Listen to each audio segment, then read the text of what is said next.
Not as fun as the last two, but perhaps some important lessons to learn and a couple of plays that would have changed the entire course of the game. It's time for the Week 5 locker room highlight reaction as the Texans lose to the Falcons.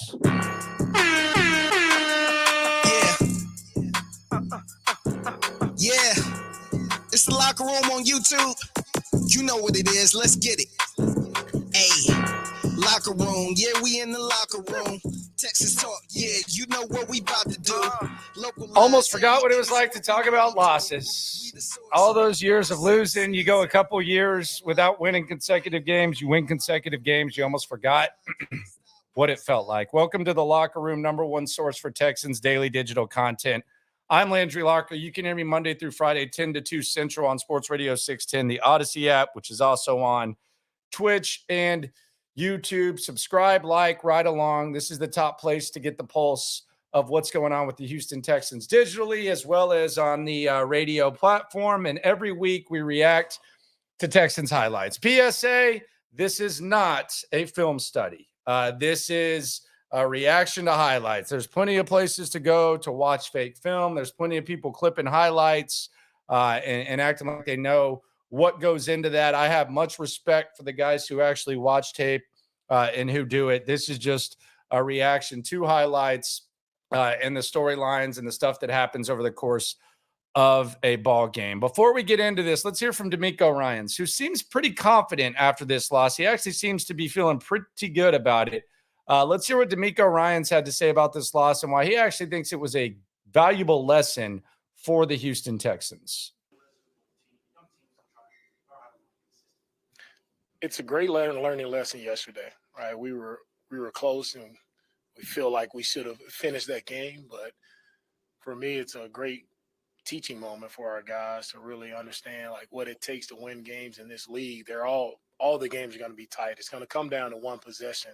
Right? We're going to be close. We're going to be in games. But what does it take to win games and not lose games? Are you on your job every time the ball is snapped? A lot of people look at the last plays and the last drives, but there are a lot of things that happen in those first three quarters where probably shouldn't be in that position, right? So how dialed in are we on every play of the game? To me, every play is the play of the game. And if you don't look at it that way, and it's a mistake.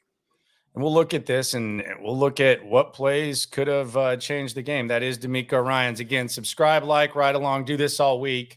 Number one pulse for the storylines, the talking points. Please check out the latest video about why the Texans cannot run the ball with some alarming stats and perhaps some encouragement. But I think that was kind of the theme of this one, the inability to run the ball. And they insist they want to do that, they being the Texans. They've just been unable to do that. They're near the bottom of the league. They're dead last in yards per carry. That's been a problem. Let's look at the highlights. Again, PSA, this is not a film study. Here we go to the start of the first quarter. The Atlanta Falcons, I believe we're going to start on third down. Yeah, 3rd and 6, Desmond Ridder back. A lot of talk about the lack of pressure that the Texans were putting. Look, when your corners are out, it's going to be hard to put pressure. They're rushing 4 guys here. And early on, Desmond Ridder looked like what we'd heard that he was all year long. And you had Hallman over there who actually held up relatively nicely for being the 5th corner. Texans get the ball. The drive starts actually at about the 48, 47-yard line. And here's a little 2nd and 5 action. Dalton Schultz moves the chains. The return of Laramie Tunsil and Titus Howard, I think, free up Dalton Schultz. Now, it didn't free up the run game. Here's a 3rd and 1.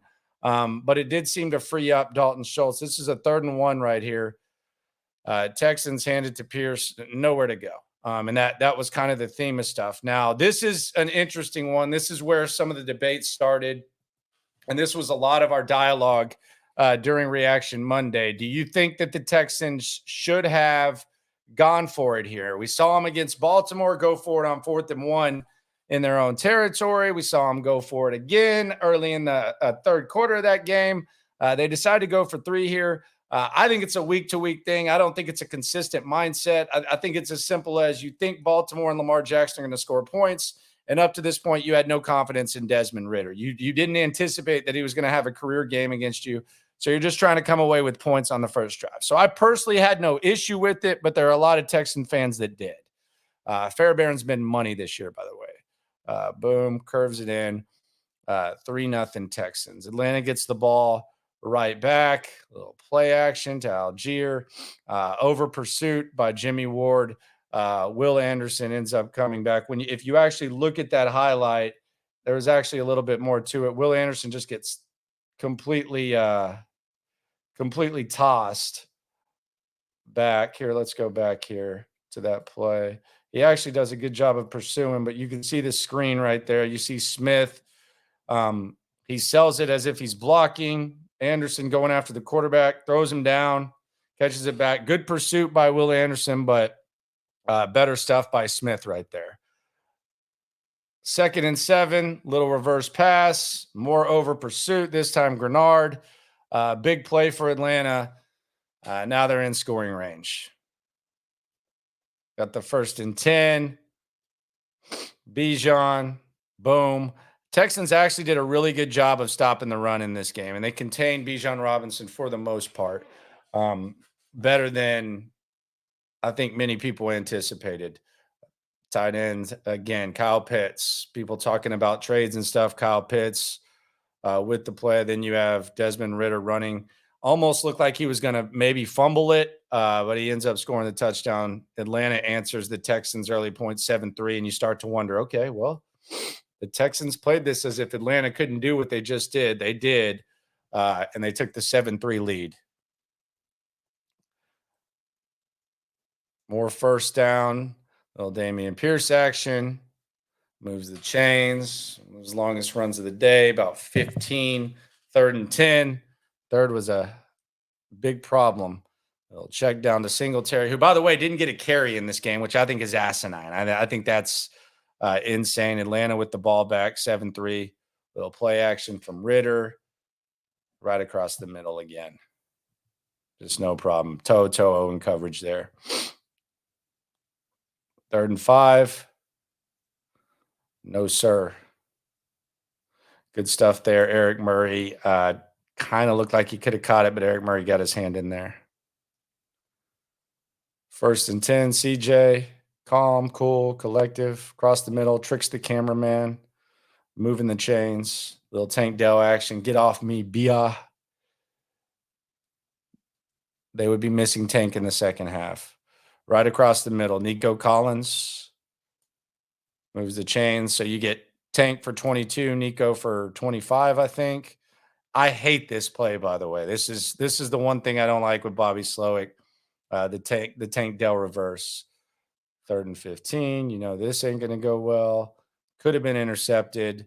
Hold on to it. Another field goal coming. So 7-6. 14 minutes left in the second. And at this point, you're still relatively confident in the game, although Atlanta is kind of showing signs that, I mean, these weapons that they've invested heavily in, Drake London in the first round, Pitts in the first round, Bijan, these weapons, they've all made cameos, and you're just kind of wondering, okay, is this going to be a little bit different? Right across the middle. That's one of those where you hold your breath and hope that it gets intercepted. Texans get the ball back, 6-7. Right across the middle. Quintariano goes up and gets that. I really thought Quintariano would be more of a piece of things at this point. Maybe we'll see him make some more plays. It seems like when they go to him, good things happen. CJ again. Dangerous pass. We talk about that interception streak. That one could have been intercepted. Also could have been caught by Woods, but that's just one of those. I think that's one of those that CJ talked about could have been intercepted. 3rd and 8. Right across the middle, Desmond Ridder. 1st and 10. Now, this was a important sequence here because Atlanta, right as it looked like they were about to be able to get a field goal attempt right there. Would have been a 46-yarder. You get the you get the flag. So you have the 15-yard penalty. Juvenile said it best, back that ass up.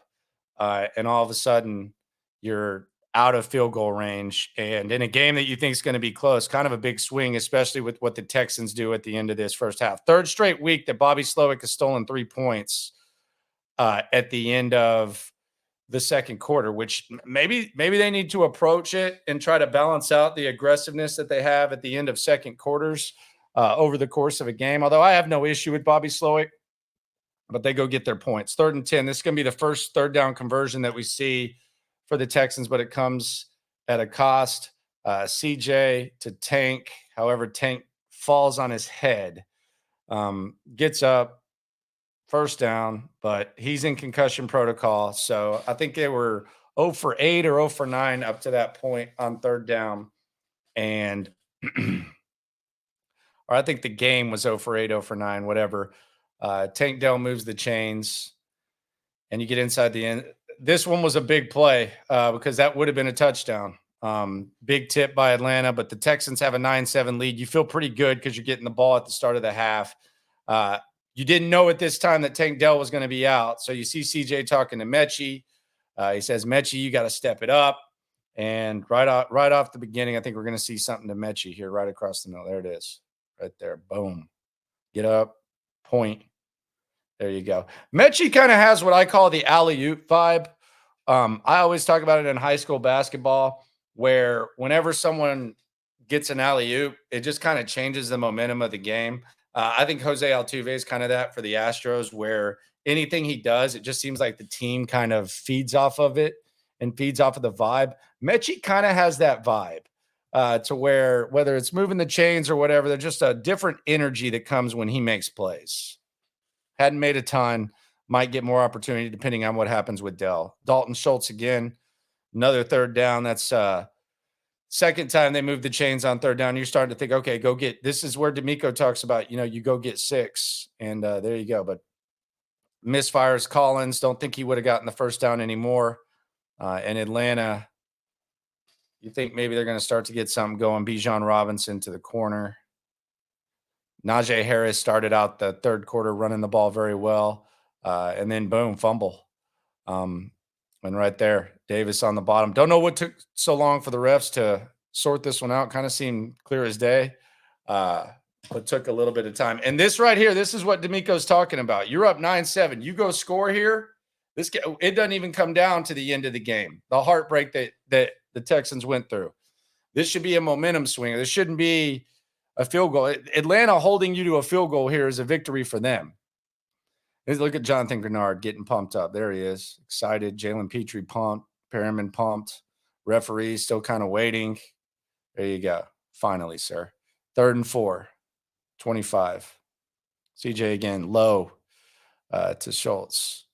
And another field goal. 4 straight field goals. First time the Texans had kicked 4 field goals since 2021, I think. 12-7. Still feeling pretty good, though. I think the Texans at this point were 3-1 favorites to win. Missed tackle. That's a big one right there. Over pursuit. Missed tackle. Johnny Smith. Moving chains. Ritter. Across the middle. Pitts again. The intermediate defense is going to be a problem even when the corners get back. I think that is a soft spot for the Texans. Coverage is pretty rough. Going to have to get some more pressure. Another fumble. Graylin Arnold this time. DeMeco Ryans has said good things about Graylin Arnold. Boom. Petrie. You can tell Petrie kind of feels, man, I got to make a play here. We ain't scoring. I got to make a play here. So he gets up there. Here we go again. 3rd and 6. 3rd down again. You heard DeMeco talk about it. Tipped. Could have been intercepted. Probably should have been intercepted. Was not. Got a punt.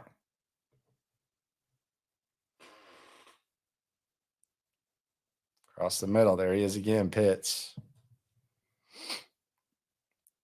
2nd and 7. Corner. Drake London. Boom. Get off me. Got a tackle. I mean, you got to wrap him up there. That's one of those plays DeMeco's talking about. Wrap his ass up. Another one across the middle. His first catch. He's about to go nuts. Boom. Get excited. I think this is going to be the Bijan. Terrible shovel pass. Bijan catches it behind his back. 6. Let's go for 2.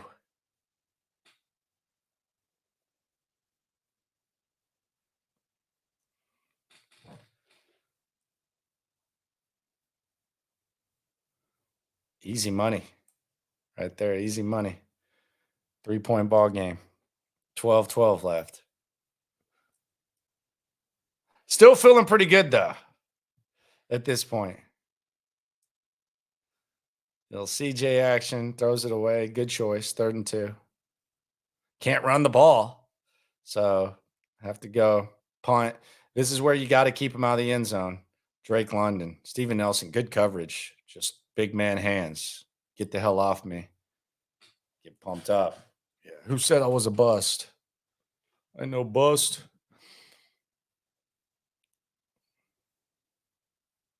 Another first down. Algier this time. He's moving the chains. He's feeling it. You feel it. They got to stop him here. Moving the chains. Red zone. Kyle Pitts. Best game of the year. 3rd down. 3rd and 11. Just an overshot. That's the Desmond Ridder we know. 6-point game. CJ's rock. 6:57 remaining. Feeling good, right? 1st and 10. It's not abandon the run. Dameon Pierce. And this is when Dameon Pierce is good, because this is when the team's tired. This is why I think he's Marion Barber. I think he's a guy who can finish games. And props to Slowick for not completely abandoning the run. But this was Dameon Pierce's best series. Now he's going to line up down here. He's going to move the chains here. CJ's going to look his way, and he's going to move the chains here. Get a little slant route. Mechie clears the space for him. Pierce gets up, trips, boom, 45-yard line. 3:22. Still snapping it with 6 seconds left. 2nd and 6. Across the middle, Robert Woods. Now this is 3:13 right here. Now this is where some of the Monday morning quarterback stuff kind of happened, because you're not making Atlanta use timeouts. You're inside scoring range. They actually ended up having a 3rd and, because they lost a lot of yardage on 2nd down. So they had a 2nd and 14 or something. They ran the ball before the 2-minute warning instead of waiting till inside the 2-minute warning. And 3rd down, this is the first play after the 2-minute warning. So if the Texans had just waited to run the play that they ran before this, which was like a 4 or 5 yard run with Dameon Pierce, if they would have waited to run that after the 2-minute warning, then you run that play, maybe Atlanta kills a timeout. I mean, they probably call timeout anyway, so maybe you're still at 154 and you're in the same situation. Maybe not. Maybe they let it tick down, but that's some of the Monday morning quarterbacking, which I do for a living. So I'm not judging anyone doing that. CJ going back. Look at this play right here. He has Woods underneath. Just a perfectly drawn up play. But did they leave too much time on the clock for Desmond Ridder? Never thought I'd say that. 3 timeouts for Atlanta, 4 down territory, all that. Just need a field goal. 1-point lead. Just a slow death from here on out. 45-yard line, 1st and 10. Pitts, good tackle, perfectly done by Steven Nelson. Atlanta not even worried, not even calling timeout. Low snap. Good stuff by Ridder there. I mean, that is just awful. I mean, but I don't know what you expect with Graylin Arnold and toe out there, and then that's boom. We did. And the TV actually blacked out. I thought it was just microwave. It blacks out. Game over. Texans lose. Texans fall to 2-3. DeMeco Ryans says, teachable moment. On to the New Orleans Saints. Look, 2 teams in the same tier.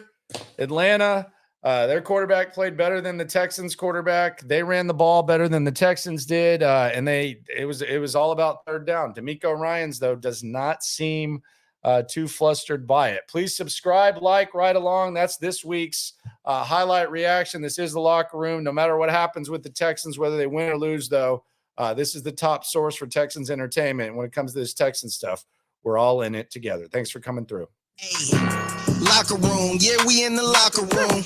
Texas talk, yeah, you know what we about to do. Localize, every angle's what we really do.